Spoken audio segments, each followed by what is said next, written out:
ME 301 के पिछले हमने 2 लेक्चर देखे थे। उसमें हमने देखा था रिप्रेजेंट्स क्या होते हैं, रिप्रेजेंट्स की प्रॉपर्टीज़ और उनका क्लासिफिकेशन। हमने रिप्रेजेंट्स को 4 भागों में डिवाइड किया था। Yellow carbon, organic, yellow carbon को या ऑर्गेनिक रिप्रेजेंट को, इनऑर्गेनिक, एजियोट्रोपस रिप्रेजेंट और हाइड्रोकार्बन रिप्रेजेंट्स। इन 4 भागों में हमने रिप्रेजेंट्स को डिवाइड किया था। अब आज हम देखेंगे डेजिग्नेशन सिस्टम फॉर रिप्रेजेंट्स और नोमेनक्लेचर ऑफ रिप्रेजेंट्स, और हिंदी में यदि इसका अनुवाद करें तो प्रसिद्धकों की मनोनयन विधि।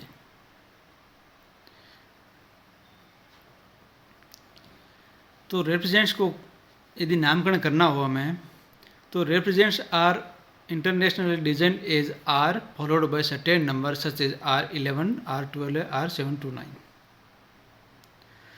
जब रिप्रेजेंट्स का नामकरण करते हैं हम, तो आर के साथ उसकी शुरुआत होती है। रिप्रेजेंट्स का मतलब है आर,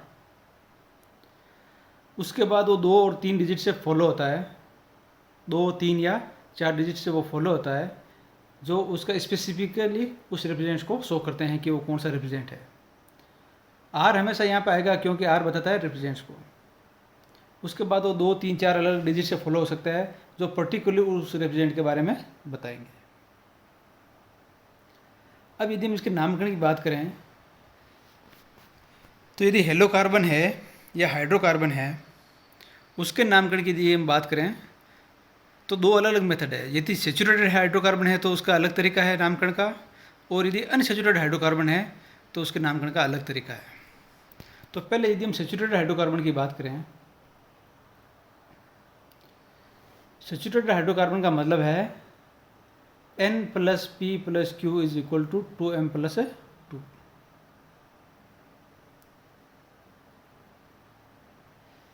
अब यदि इनके डेजिग्नेशन की बात करें, तो जैसे ये रिप्रेजेंट है तो शुरुआत होगी R के साथ, फिर M-1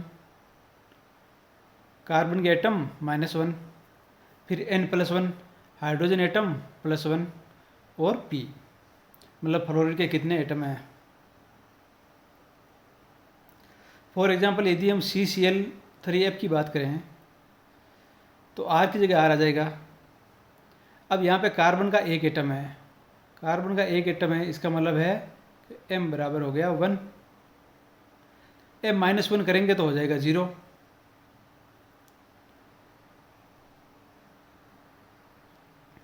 N की वैल्यू हो गई यहाँ पे, N किसकी वैल्यू है, N है हाइड्रोजन की, हाइड्रोजन हो गया 0, क्योंकि हाइड्रोजन कोई है नहीं, तो N बराबर हो गया 0। फ्लोरीन यहाँ पे 1 है, तो P बराबर हो गया 1। अब यदि हम इसके नामकरण की बात करें तो क्या होगा, RM-1 N+1 P, तो M-1 हो जाएगा M-1 हो जाएगा 0, N+1 हो जाएगा 1 और P की जगह आ जाएगा 1। तो इस प्रकार इसका यदि नामकरण हम करें तो R011, या इसको कहें तो R11। इस प्रकार हम सेचुरेटेड हाइड्रोकार्बन का हम नामकरण कर सकते हैं। अब यदि अनसेचुरेटेड हाइड्रोकार्बन हो तो उसका नामकरण कैसे करेंगे। अनसेचुरेटेड हाइड्रोकार्बन है, इसका मतलब है N + P + Q = 2M। यदि उनको डेजिग्नेट करें हम तो R फॉलोड बाई 1, R के बाद में हमेशा 1 आएगा अनसेचुरेटेड के लिए। अनसेचुरेटेड कंपाउंड है, यदि हम उसका नामकरण कर रहे हैं तो R का मतलब तो हो गया रिप्रेजेंट, और उसके बाद आएगा हमेशा 1। 1 यहाँ पे कंपलसरी है अनसेचुरेटेड के लिए। उसके बाद वही वापस M-1 N+1 P। अब इसके आधार पर यदि हमें C2H4 का यदि हमें नामकरण करना पड़े, तो C2H4 का यदि हमें नामकरण करना पड़े तो M बराबर हो जाएगा यहाँ पे 2, N बराबर हो जाएगा 4 और P बराबर हो जाएगा यहाँ पे 0। तो r followed by 1, m minus 1, m यहाँ पे 2 है और 2 माइनस 1 हो जाएगा 1, तो r 1 1।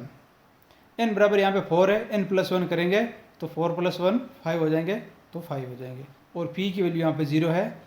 तो इस प्रकार C2H4 का नामकरण हो जाएगा R1150।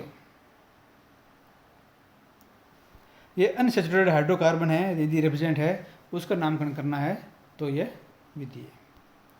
अब यदि इनऑर्गेनिक रिप्रेजेंट हो, तो इनऑर्गेनिक रिप्रेजेंट के लिए यदि हम नामकरण करना हो तो R700 प्लस मोलिकुलर वेट जो रिप्रेजेंट है, उस रिप्रेजेंट का मोलिकुलर वेट यदि हम 700 में ऐड कर देंगे, उसके बाद जो संख्या आएगी उसको R के साथ हम जोड़ देंगे। जैसे यदि हम अमोनिया की बात करें NH3, तो NH3 का मोलिकुलर वेट है 17, तो 700 प्लस 17 हो जाएंगे 717। तो इस प्रकार अमोनिया का हो जाएगा R717। यदि हम कार्बन डाइऑक्साइड की बात करें, यदि उसका नामकरण करना हो तो R followed by 700 plus molecular weight, और कार्बन डाइऑक्साइड का मोलिकुलर वेट है 44। तो इस प्रकार इसका नामकरण हो जाएगा R744।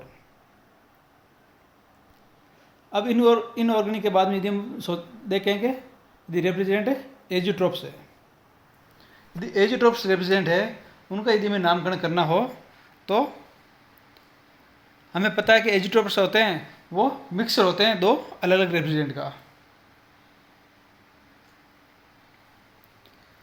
तो उनका डेजिग्नेशन इस प्रकार होता है कि R फॉलोड बाई 500, 500 के साथ उसकी शुरुआत होती है। 500 में फिर हम जोड़ते जाते हैं अलग अलग कौन कौन से रिप्रेजेंट होते हैं। तो एजियोट्रोप्स की शुरुआत होती है R500 के साथ, इसके बाद ये सीरीज चलती रहती है। तो इस प्रकार हमने देखा कि जो रिप्रेजेंट्स होते हैं उनका नामकरण कैसे करते हैं। एजियोट्रोप्स यदि हम 504 की बात करें तो इसका मतलब है ये R32 प्लस R115 का मिश्रण है। यदि हम R503 की बात करें तो इसका मतलब है ये R23 और R13 का मिश्रण है। इस प्रकार एजियोट्रोप्स को हम नामांकित कर सकते हैं। तो ये था अपना आज का लेक्चर नोमेनक्लेचर ऑफ रिप्रेजेंट्स पे।